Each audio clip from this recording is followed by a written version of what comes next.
¿Qué tal? Bienvenidos a otro episodio de esto que es Hablemos de cómics. Mi nombre es Warner y vamos a comenzar, porque el día de hoy tenemos la segunda parte de los orígenes de Marvel. Vamos a tratar de retomar en donde nos quedamos, que fue el año de 1963, justamente con la primera aparición de Iron Man. Y sin más preámbulos, comencemos.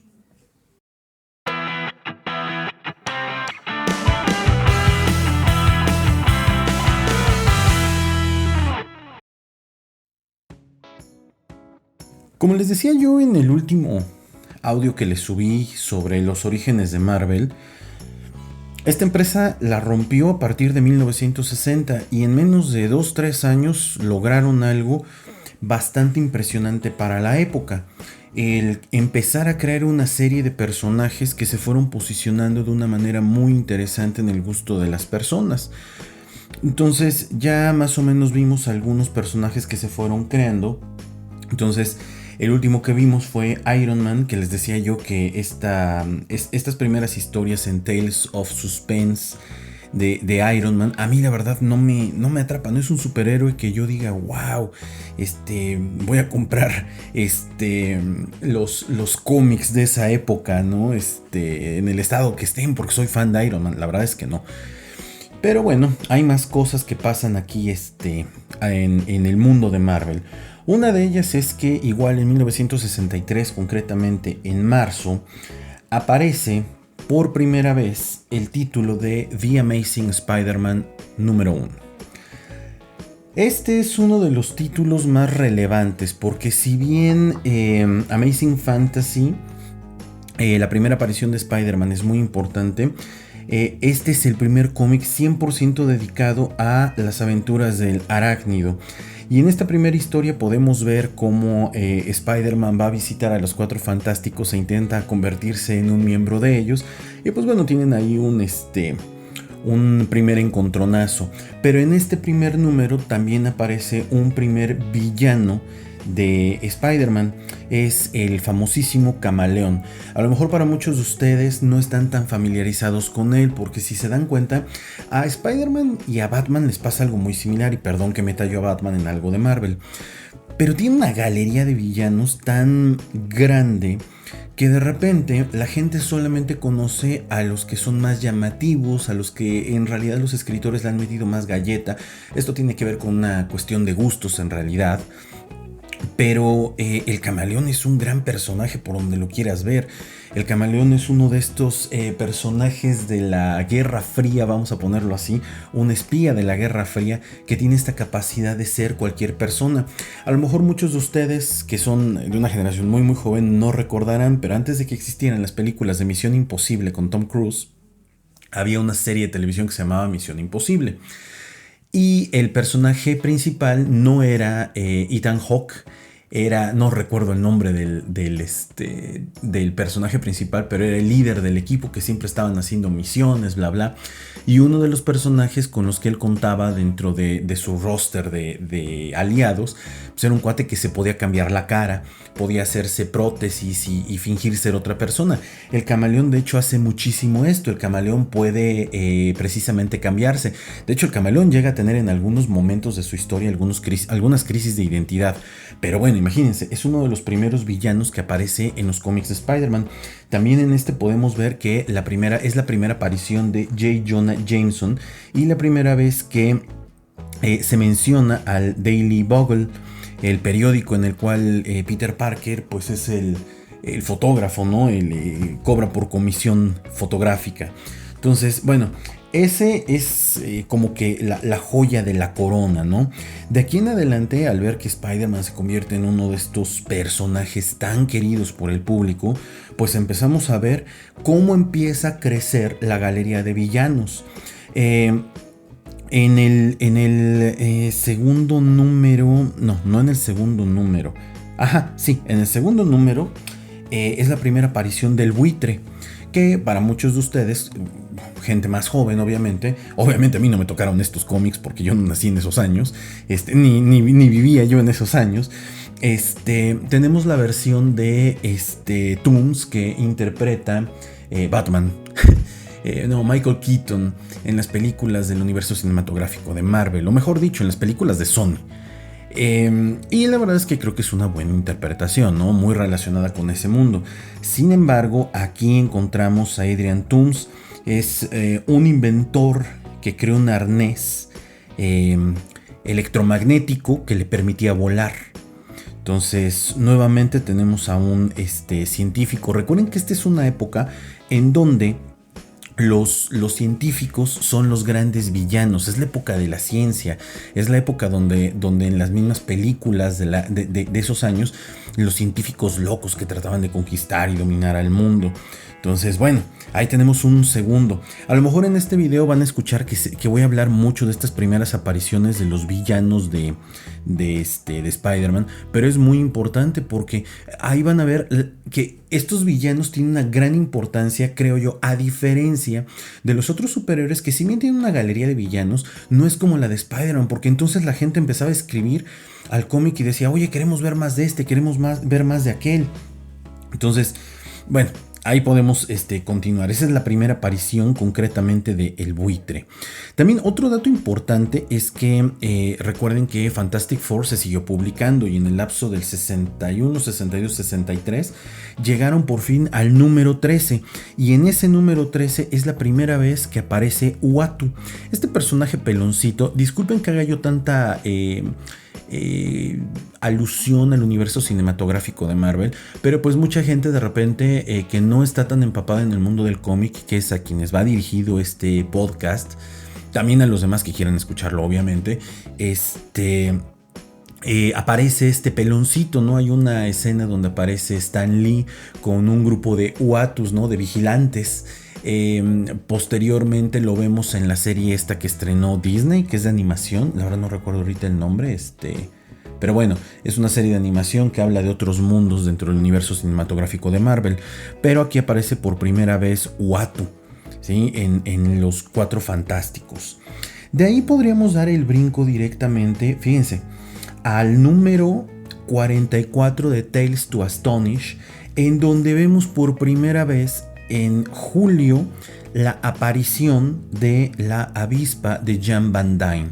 Ya les había dicho en el video anterior, en el podcast, en el episodio de podcast anterior, que a mí Hank Pym es uno de mis personajes favoritos. Es uno de los personajes que ha tenido altas y bajas, ¿no? Me decía una vez un amigo, ¿no? Como en la película de Gladiador, todos queremos un héroe para verlo caer.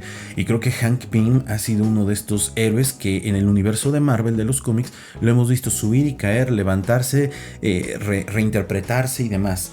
Pero la relación que tiene con Jan Van Dyne es bastante interesante, porque a lo largo del tiempo iremos viendo cómo se casan, se divorcian, tienen lo que les había yo mencionado en algún momento, un tema ahí con la violencia doméstica, y después, muchos años después, tras los eventos de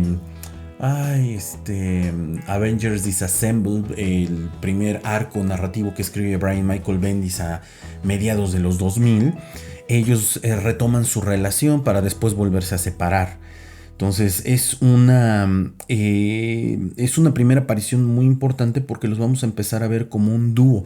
De hecho tienen una dinámica muy interesante porque para la época el hecho de que ella no sea la mujer alrededor de él que le lleva los papeles, etcétera, sino que es una mujer muy liberal, una mujer que inclusive lo impulsa para que haga más cosas, porque así es como le escriben, es bastante llamativo. Por eso creo yo que es uno de los personajes en el mundo del cómic que merece un punto y aparte. Creo que el trabajo en el UCM se ha hecho bien, a secas, pero creo que han podido sacarle un poquito más a este personaje de Jan Van Dyne. En ese mismo año de julio, ese mismo mes de julio, aparece el número 3 de The Amazing Spider-Man. Y nos trae, creo yo, o bueno, a mi parecer, al mejor personaje, al mejor villano que tiene Spider-Man. Hay muchos que dicen que es el Duende Verde. Hay muchos que dicen que es Venom. Hay muchos, ¿sí?, que dicen que es Kraven. Pero para mí, creo yo que uno de los personajes más ricos en historias, en desarrollo de personaje y cómo ha ido evolucionando desde 1963 es el Doc Ock. el Doctor Octopus, Otto Octavius. Entonces, aquí es donde aparece por primera vez Otto Octavius. Y la verdad es que volvemos al mismo punto. Un científico que inventa unos brazos y que con estos brazos tiene un accidente con radiación, ¿sí? Y pues se sale de sus cabales. Y pues bueno, empieza a hacer lo que cualquier nerd haría, ¿no? Al salirse de sus cabales, empieza a convertirse en un villano. Aparte, recordemos que para esta época la redacción de la mayoría de los villanos era muy sencilla. Todos tienen un accidente, son científicos, se vuelven científicos locos y sus motivaciones son muy simples: vengarse, volverse millonarios, conquistar al mundo. Y poco a poco esas motivaciones los diferentes escritores en el paso del tiempo las van cambiando. Bueno, de ahí, creo yo que podríamos brincar. A ver, esperen, estoy viendo mis notas. Sí, estoy viendo aquí mis notas. Podríamos brincar directamente a el mítico septiembre del 63. Una vez que Stan Lee, Lieber, Ditko, Jack Kirby tenían una serie de personajes ahí creados, la empresa Timely Marvel les pide que formen un grupo como los superhéroes de la Liga de la Justicia, porque es como algo que le estaba faltando a la empresa. Independientemente de que tuvieran a los Cuatro Fantásticos, era una dinámica muy diferente. Aquí lo que querían era ver a estos superhéroes. Y la primera gran decisión viene en a quién vamos a poner en este equipo. La historia de los Vengadores es muy padre, es, creo yo, bastante orgánica.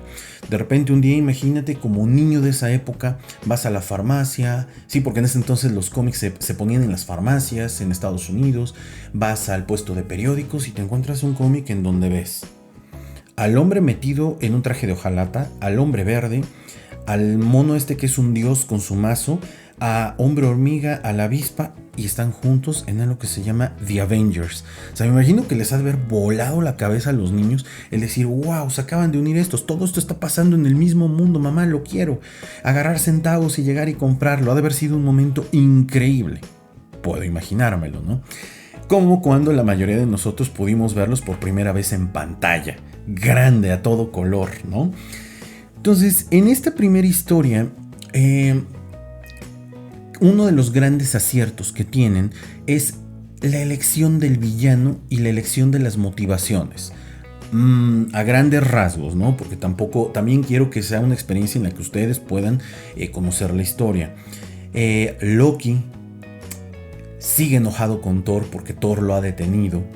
Y entonces a Loki se le ocurre la brillante idea: pues vamos a utilizar al gigante verde, a esta cosa llamada Hulk, para enfrentarlo contra Thor.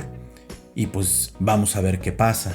Entonces hay algo ahí medio extraño, porque Thor creo que trabajaba en un circo y se acaba escapando. Es una cosa súper extraña. Recordemos, es una época diferente. Los cómics no necesariamente tenían esta continuidad, ¿no?, entre estas historias, entre diferentes superhéroes. Y entonces este primer descontrol de Hulk hace que los superhéroes se unan. De hecho, quien une este equipo es Hank Pym. O sea, imagínense nada más lo que les estoy diciendo. El lugar de Hank Pym y la avispa pues era un lugar top dentro de estas historias de superhéroes, y que poco a poco y con el paso del tiempo los fueron relegando a un lugar secundario, en donde los que tomaron la iniciativa o la batuta, bueno, en el equipo de los Vengadores, porque Marvel siempre ha tenido en la batuta y en la cabeza Spider-Man en cuestión de ventas, Thor, Capitán América y Iron Man, aunque en conjunto, sí, por separado no vendan tanto como lo venden a través de los cómics de los Vengadores. Y pues bueno, ahí tenemos una primer historia perfectamente dibujada por Steve Ditko, Jack Kirby. Aparte, imagínense nada más, les voy a dar un dato que igual les vuela la cabeza. Jack Kirby tenía la capacidad de hacer N número de cómics a la semana. Hoy tenemos artistas en el mundo del cómic que son unas divas y se pueden tardar años haciendo un cómic y diciendo lo vamos a retrasar porque no ha acabado de dibujar el panel. O sea, Jack Kirby trabajaba a destajo. Jack Kirby era una riata bien puesta, ¿no? La cuestión aquí es que, pues bueno, Jack Kirby tiene una personalidad muy dura, muy difícil y nunca se dejó. Y también creo yo, dentro de algún día platicaré de la historia de Jack Kirby, más allá de que nunca se dejó, Jack Kirby se dio muy rápido en Marvel, en DC y en todos lados donde trabajó, cosa que pues le benefició a muchos otros. Justamente ese mismo año aparece uno de los cómics más relevantes en la historia de Marvel. Aparece un equipo llamado los X-Men, The X-Men. Para quienes quieran conocer un poquito más de estas historias de X-Men, tengo un episodio, búsquenlo un poquito más abajo, la neta no recuerdo ahorita qué número es, que se llama Para entender a los X-Men. Yo no soy un fan de los X-Men, hay algunas historias que me gustan. En realidad no soy fan porque a mí se me hace, si de por sí el mundo del cómic es complicado, creo que el mundo de los X-Men es todavía más complicado. El mundo de los X-Men, o sea, es demasiado complejo y además creo yo que son muchas historias donde hay muchísima introspección, se toca muchísimo la cuestión de la humanidad. A lo mejor va a haber quien diga, no, estás tonto, ¿cómo crees? Se parten mucho la madre, por supuesto. Pero no son temas que a mí me interesen mucho. Creo que de lo más que me gusta es Wolverine, y me gusta Wolverine por separado porque tiene un trabajo muy interesante. Algunas historias de X-Men, les digo, pero no todo. Los exhorto a que vean ese video de Para entender a los X-Men, donde hablamos de los 10 momentos, los 10 cómics, las 10 historias más relevantes en sus primeros años, ¿no? Aparte, los pobres X-Men que siempre se han caracterizado por pelear por la equidad, porque al final del día es eso, ellos hablan mucho del tema de la equidad, son los que más han padecido el tema de la equidad en cuestión hasta de ventas. Entonces es interesante la historia, pero en algún momento tal vez lo platique yo un poco. En este primer número de los X-Men, pues es la primera aparición de todos. Vemos por primera vez al profesor Charles Xavier, vemos por primera vez al equipo original compuesto por Iceman, Cyclops, Jean Grey, no me acuerdo el nombre de superhéroe que tenía, Beast y Angel. Son los X-Men originales, con estos trajes en azul y amarillo y con máscaras para que nadie los reconociera. Aparte, algo interesante, esos X-Men en ese momento son adolescentes, y cuando les digo adolescentes no pasan, creo yo, de los 16 años. En el año 2012, que ese será parte del próximo podcast que estaré grabando, en el año 2012, tras los movimientos en DC y este gran reboot que hicieron de los Nuevos 52, amado y querido por unos y por otros, Marvel decide hacer un soft reboot en el cual crea este cómic de All New X-Men. Y justamente cuando uno de estos personajes viaja al pasado y se topa con los X-Men, notas en ese dibujo pues, que son adolescentes, que son niños. A diferencia de los X-Men de los últimos eventos de Avengers vs. X-Men. Entonces está bien loco. Y también es la primera aparición del villano Magneto. Ok, les invito nuevamente a que vean escuchen el episodio de podcast. O lo vean porque creo que también lo tengo arriba en Hablemos de Cómics en YouTube. Chéquenlo porque está interesante. Bueno, viene después en ese 1963. Vean cuántas cosas están pasando. El siguiente número de The Amazing Spider-Man, y aparece uno de estos villanos que la mayoría conocieron por la película de Spider-Man 3 de Tobey Maguire. Aparece por primera vez Sandman, el hombre de arena. Realmente no es uno de mis personajes favoritos, pero bueno, es un personaje que dentro del universo de Spider-Man pues tiene cierta relevancia. También aparece por primera vez Betty Brant, que es la secretaria de J. Jonah Jameson. Y también tenemos en este primer número... No, en este primer número no, me estoy confundiendo. Perdón, ya me iba a ir por otro lado, pero no es por ahí. Bueno, es como la gran relevancia. Ya llevamos el Camaleón, llevamos el hombre de arena, Doctor Octopus y llevamos al buitre. O sea, cada número de estos de Spider-Man nos ha traído un supervillano. ¿Ok? Vean que en este momento yo ya dejé de hablar de algunos otros superhéroes, como por ejemplo Thor con su Journey into Mystery, ya dejé de hablar un poco de Iron Man, ya dejé de hablar un poco también de ¿de quién más estaba yo hablando? De los Cuatro Fantásticos, porque ¿qué fue lo que pasó aquí? Avengers empezó a tener más punch, X-Men empezó a tener más punch, y Spider-Man, pues iba a la cabeza. Entonces, de aquí vamos a seguir adelante. No, bueno, espérenme tantito. Porque, pero esto no es en septiembre, y estaremos hablando de noviembre de 1963. Aparece un supervillano dentro del mundo del Fantastic Four, en Fantastic Four número 20, que se llama el Hombre Molécula. A ver, el Hombre Molécula es uno de estos personajes que tiene un nivel de poder tremendo. O sea, él domina las moléculas. Para quien no ubique, las moléculas, ¿sí?, son lo que componen esta idea de la vida.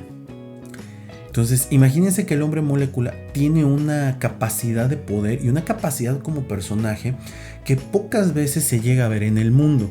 Sin embargo, creo que no se le explotó como debía en su momento, pero poco a poco los escritores lo fueron tomando, al grado de que en el año 2015, si mal no recuerdo, que es cuando sale el segundo evento de Secret Wars escrito por Jonathan Hickman, este Hombre Molécula pues en realidad tiene un mega trancazo, porque es junto con Doctor Doom y junto con Doctor Strange los creadores de este nuevo universo llamado, bueno, de este nuevo mundo llamado Battle World, y posteriormente del nuevo universo de Marvel, ¿no?, que ahora ha cambiado muchísimo desde ese evento. Entonces, bueno, seguimos avanzando, ¿no? Seguimos avanzando dentro de 1963 y pues bueno, de aquí, déjenme ver, pues creo que es lo más relevante.